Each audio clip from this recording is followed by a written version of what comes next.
How's it going, everyone? I just finished watching the Ubisoft Forward event.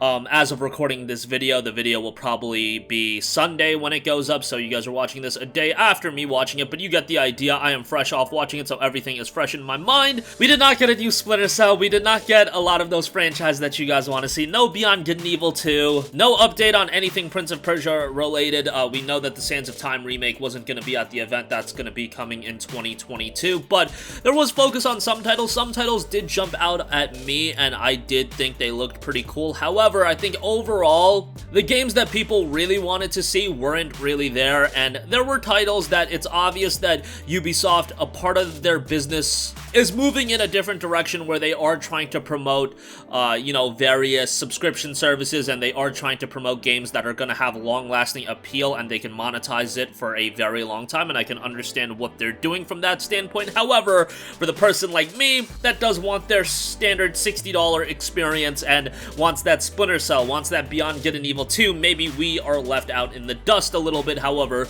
they do have experiences like that. Now, the show opened up with Tom Clancy's Rainbow Six Extraction, of course, the multiplayer Rainbow Six experience that was announced a while back. Thought the game looked fine. I wasn't really blown away by it by any stretch of the imagination, and of course it is going to be a multiplayer focused experience. It is going to be a full $60, so that is something to know. Like, if you thought this was going to be like a budget title, $40 or $30, nope, it is going to be full $60. We'll have to see how the game turns out. Honestly, I've been seeing a lot of these co-op titles, and the market right now is packed full of them. You got Back 4 Blood coming out, World War Z is getting an upgrade, and now you have Rainbow Six Extraction as well, and I'm sure there's others that I am completely forgetting about, but this is probably the one that's gonna have the most mainstream attention surrounding it, just because, you know, it is Rainbow Six at the end of the day, and that franchise in general is just pretty big. So if they deliver on it, and if they can create a long-lasting multiplayer experience that people do enjoy, you know, I'm not expecting something with the longevity of a Left 4 Dead, because, you know, I just don't think anything will ever reach that level. However,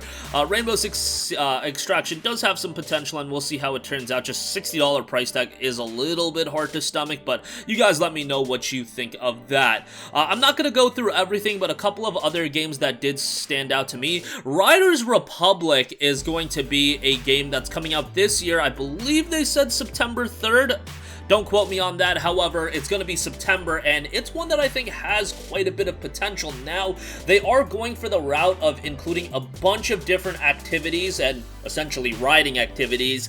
The world looks pretty big and pretty diverse. Now, the only skepticism I have is when you focus on so many different gameplay activities, is it going to dilute when you actually hone in on one specific activity and you try to make the most out of that? Like, is it going to have the depth of a game? Like, let's say the upcoming Skate, which is entirely focused on skateboarding, is it going to have that level of depth? I don't know. It is going to be a full $60 price tag, and it is a game they are definitely looking to keep it around for the long term with added content and constantly updating it, so we'll see how it turns out. But that was definitely the game that stood out to me, and if anything actually got me excited from the event, Riders Republic, I would say, was that game. So that is going to be out later this year, and by the way, Rainbow Six Extraction is September 16th, so that's right around the corner as well, just a little over 3 months away. They also went in depth on a lot of Assassin's Creed expansion footage. That's Valhalla, of course, and they made a big deal out of the fact that they will be supporting this game into year 2, so they're planning on content for 2022.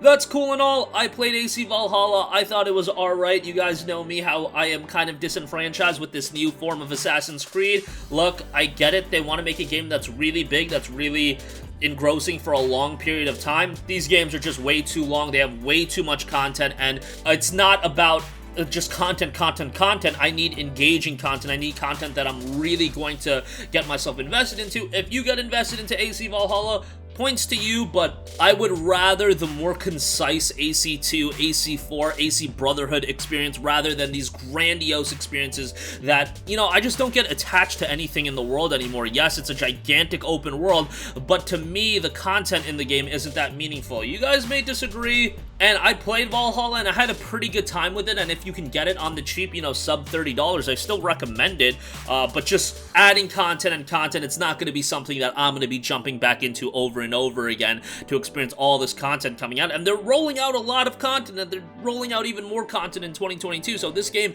is going to have a considerable amount of longevity to it. It's just not something that I'm going to stick around with for the long term, but it seems like that's going to be the Ubisoft MO, where maybe they release an Assassin's Creed game, take a year off, and during that year they release a ton of content for that game, roll it into the early portion of the following year as well, and then at the end of that year you release a brand new game. There probably is going to be a new Assassin's Creed game in 2022, that's what I would expect, but we'll see how all of that ultimately turns out. They showed off Just Dance 4. Look, I'm not going to complain about that too much. It's going to sell really well. I just don't know if like an E3 style event is where the audience is going to be super excited for Just Dance. Obviously, make Just Dance a part of your portfolio. I just don't know if the E3 audience is going to be super excited for that. Rocksmith Plus, hey, Rocksmith is what it is. If you want to learn guitar, they have a subscription service now as well, and they're going pretty in deep with that, so there you go. I think it's more effective to just buy a guitar and then watch videos online, free on YouTube. That is how I learned to play, but hey, you guys might disagree with that and find Rocksmith to be an effective tool. And Rocksmith is how I actually started out learning, but then I just moved on and kind of just started watching videos and kind of taught myself, and I found that to be easier. But hey, it's still a pretty in-depth tool with a lot of options, and it looks like they're going to be expanding those options as well. So cool on that. And then, of course, the big announcement at the end was Avatar Frontiers of Pandora. This is a next-gen exclusive title. PlayStation 5, Xbox Series S and X, PC, Stadia, Amazon Luna, 2022. Press X to doubt on that release window. I don't know. I'm not buying these release windows from Ubisoft anymore, so we'll see if that actually comes out in 2022. I mean, visually, it looked fantastic running on a new engine, so it looked fantastic from a visual standpoint. I'm not that crazy about Avatar. Like, Avatar, I feel like peaked a while back ago, but who knows? They could be doing more with the IP, and if it's a good game, I'll check it out. It's just I don't have that attachment towards the Avatar IP, but I do concede the fact that I'm sure a lot of people do have an attachment to the Avatar IP, and they dig the IP. Just not something that got me super excited.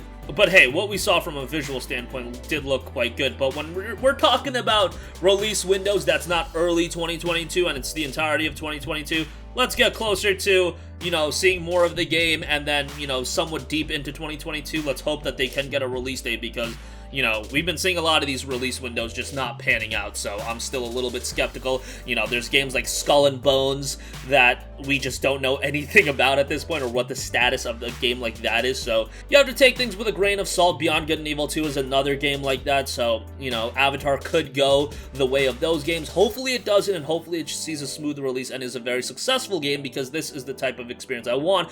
A single player, or it can even have multiplayer, but a big budget title that's going to be your $60, $70 experience that I can really sink my teeth into, and hopefully it's not going the route of Assassin's Creed of having 3 million hours of content that I don't get super invested into, but nevertheless, thought that was a pretty decent way to close out the show. Overall, nothing that was completely blow away. Like, it seems like Ubisoft is always going to be the publisher that I'm the most meh on over the years, just because, you know, I'm not seeing more Beyond Good and Evil, I'm not seeing a new Splinter Cell, I'm not seeing what I really want to see, and it's just hard for me to get super excited for a new Avatar game, especially when we got a 2022, you know, release window that I am a little bit skeptical of it hitting. But hey, if it does, that'll be cool. Let me know all of your thoughts in the comment section down below. As always, thanks for watching, and I will talk to you guys in the next one. Goodbye.